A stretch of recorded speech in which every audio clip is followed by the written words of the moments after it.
అందరికీ నమస్కారం అండి. Welcome to Omkar Nageshwar stock market investment tips YouTube channel sir. ఇవాళ మనము స్టేట్ బ్యాంక్ ఆఫ్ ఇండియా గురించి కాస్త తెలుసుకోబోతున్నామండి. విషయం ఏంటంటే స్టేట్ బ్యాంక్ ఆఫ్ ఇండియా మనం చూసుకున్నట్టయితే నిన్న మొన్నటిదాకా 600, 700 లేదా 500 ఆ క్రిందన కొట్టుమిట్టాడుతూ ఉండే కంపెనీ అన్నమాట. షేర్ వాల్యూ ఇవాళకి ఇంచుమించుగా 840 దాకా కూడా వెళ్ళింది. ఇంచుమించుగా 850 రూపాయల దాకా కూడా వెళ్ళింది. అయితే నిన్న మనం చూసుకున్నట్లయితే మార్కెట్ అనేది బ్యాంక్ నిఫ్టీలో స్మాల్ క్రాష్ అనేది రావడం మనం చూస్తున్నాం. అయితే ఇప్పుడు దీనికి నేను పర్సనల్గా పెట్టుకున్నటువంటి టార్గెట్ ఏంటంటే 750 రూపాయలు కిందకి దాటనంత వరకు నేను హోల్డ్ చేస్తా. అయితే ఎప్పుడైతే 900కి వెళుతుందో అప్పుడు నేను ప్రాఫిట్స్ బుక్ చేస్తాను, లేదా 1000 రూపాయలకు వెళ్ళేదాకా వెయిట్ చేస్తా. ఆన్ అండ్ యావరేజ్గా 750 రూపాయలు దాటనంత వరకు నేనైతే హోల్డ్ చేస్తాను. లేదు ఆ టైంకి నా దగ్గర డబ్బులు ఉన్నాయని అనుకుందాం. ఉన్నాయని అనుకుంటే ఒకవేళ 700కి వెళ్ళినా సరే అక్కడ నేను ఇంకొన్ని యావరేజ్ చేస్తాను తప్ప దీన్ని నేను 1000 రూపాయలకు వెళ్ళేదాకా అమ్మదలుచుకోలేదు.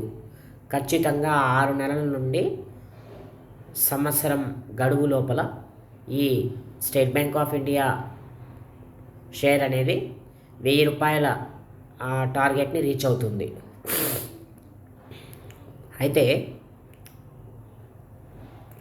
ఎందుకు నేను ఇలా అంటున్నానంటే ఇక మీదట మార్కెట్లు పెరగడానికే సిద్ధంగా ఉన్నాయి తప్ప పడిపోవడానికి సిద్ధంగా లేవు.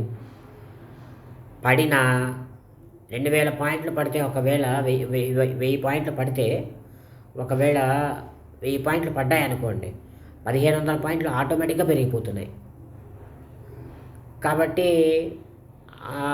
ఆ మూమెంట్లో స్టాక్ అనేది ఎంత వేరమైనా పెరిగిపోవచ్చు. కాబట్టి స్టేట్ బ్యాంక్ ఆఫ్ ఇండియాని ప్రజెంట్ నేను ఇస్తున్నటువంటి టార్గెట్ ఏంటంటే స్టేట్ బ్యాంక్ ఆఫ్ ఇండియాకి 1000 రూపాయలు. సో 1000 రూపాయలకి వెళ్ళేదాకా నేనైతే స్టేట్ బ్యాంక్ ఆఫ్ ఇండియాని అమ్మను. ఎందుకోనంటే స్టేట్ బ్యాంక్ ఆఫ్ ఇండియా ఒక పిఎస్యు సెక్టార్కి సంబంధించిన స్టాకు, డివిడెండ్స్ ఇష్యూ చేస్తుంది. సో ప్రజెంటు ప్రైవేట్ సెక్టార్ బ్యాంక్స్తో చూసుకున్నట్టయితే చీఫ్ వాల్యూస్లో నడుస్తుందని నాకు అనిపిస్తుంది. అయితే పబ్లిక్ సెక్టార్ బ్యాంక్స్లో చూసుకున్నట్టయితే ఇదే టాప్ లెవెల్లో ఉంది స్టేట్ బ్యాంక్ ఆఫ్ ఇండియా అనేది నాకు తెలిసినంత మేరకు. ప్రతి గ్రామ శివార్లలో వీళ్ళ శాఖలు విస్తరించున్నారు. అదేవిధంగా కొత్త సేవలతో వీళ్ళు ముందుకు వస్తున్నారు. సో ఇన్ని సదుపాయాలు వీళ్ళు కల్పిస్తున్నప్పుడు వీళ్ళు షేర్ ప్రైస్ అనేది ఎలా తగ్గిస్తారు? షేర్ ప్రైస్ తగ్గడానికి పెరగడానికి ఒకటే కారణం అండి, బిజినెస్ మోడలే దీనికి కారణం. ఎందుకు అనంటే ఇప్పుడు షేర్ ప్రైస్ అనేది ఎందుకు పెరుగుతుంది అంటే వీళ్ళ బిజినెస్ అనేది ఎప్పుడైతే బాగుందో అప్పుడు వీళ్ళు గుడ్ రిజల్ట్స్ అనేది ప్రకటిస్తారు. అదేవిధంగా వీళ్ళకు వచ్చే లాభాలు ఉంటాయి. వీళ్ళకు వచ్చేటువంటి లాభాల ద్వారా కూడా ఆ కంపెనీ యొక్క బిజినెస్ అనేది పెరుగుతుంది. పెరగడం ద్వారా షేర్ ప్రైస్ అనేది అప్రిషియేట్ అవుతుంది, డిప్రిషియేట్ అవుతుంది. సో రిస్క్ రివార్డ్ రేషియో చూసుకున్నట్టయితే అప్రాక్సిమేట్గా 800 మనం వేసుకున్నా ఇక్కడ నుండి 50 రూపాయలు రిస్క్ ఉంటే 150 రూపాయల రివార్డ్ ఉంది. లేదు 100 రూపాయల రిస్క్ ఉంటే 150 రూపాయల రివార్డ్ ఉంది.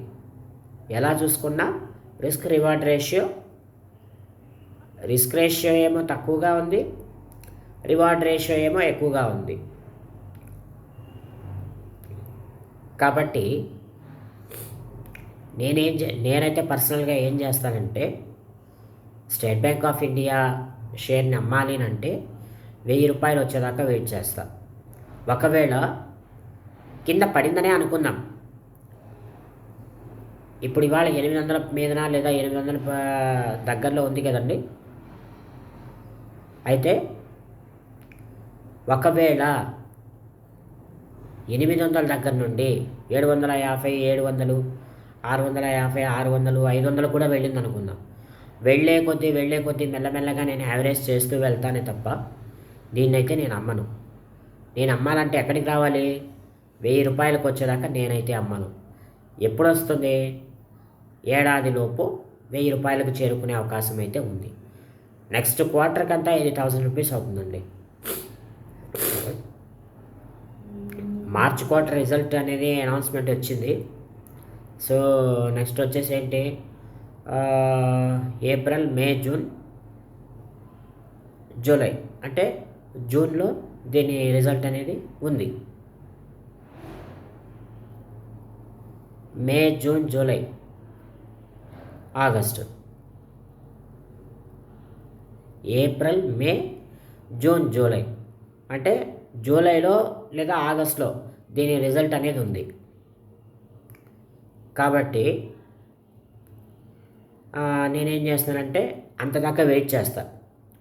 At least next March క్వార్టర్కైనా